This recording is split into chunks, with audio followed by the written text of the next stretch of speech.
আসসালামু আলাইকুম। আমি নিয়ামুল বাংলাদেশ পরমাণু শক্তি কমিশনে চাকরি করি। আমার এই বৃদ্ধ মা ৭০ বছর বয়স। এই বৃদ্ধ মাকে আমি সরকারি চাকরির টাকায় আমি আমার মাকে খাওয়াইতে পারি নাই। আমার মা রাস্তায় পিঠা বিক্রি করছে আমার জন্য। আমি ঋণগ্রস্ত, বিভিন্ন এনজিও থেকে আমার ঋণ আছে। আপনারা জানেন কিনা জানেন, আমার চাকরির বয়স ২০২০ সালে। আমি বরিশালে কর্মরত ছিলাম, সেখানে আমি লন্ডির দোকানে কাজ করছি, আমার মা সামলে পিঠা বিক্রি করছে। আমার এত দুঃখ লাগছে আমার বলার মতো না। লাস্টে আমার মাকে খরচ দিতে না পারে আমার অভাবের ভিতরে আমার মা চলে যায় ঢাকা শহরে। আমার 7টা বোনে যে মাকে হাত খরচটা দেয় আমি তো দিতে পারি না। এই মা আমাকে পলাই খরচ বরচ দেয়। আমার বোনরা আমার মাকে বেশি কথা বলে যে তোমার পোলা সরকারি চাকরি করে, লাখ লাখ টাকা ইনকাম করে, তোমার পোলা তোমার এটা দেয়, তুমি কেন তাদের টাকা দাও?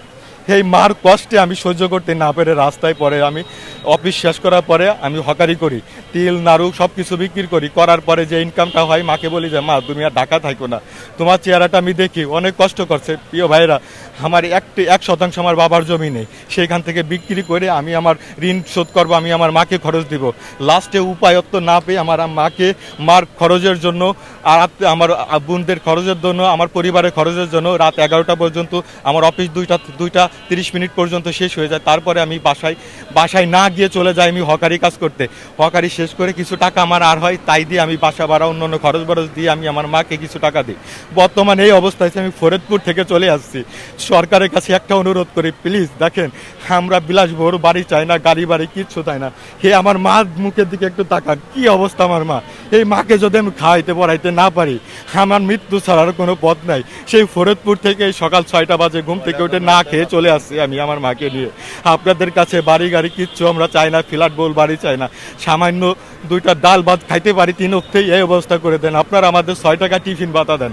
বর্তমান একজন ফকির যে অবস্থায় আছে তাকেও মনে করেন কোনো সাধারণ জনগণ 6 টাকা দেয় না।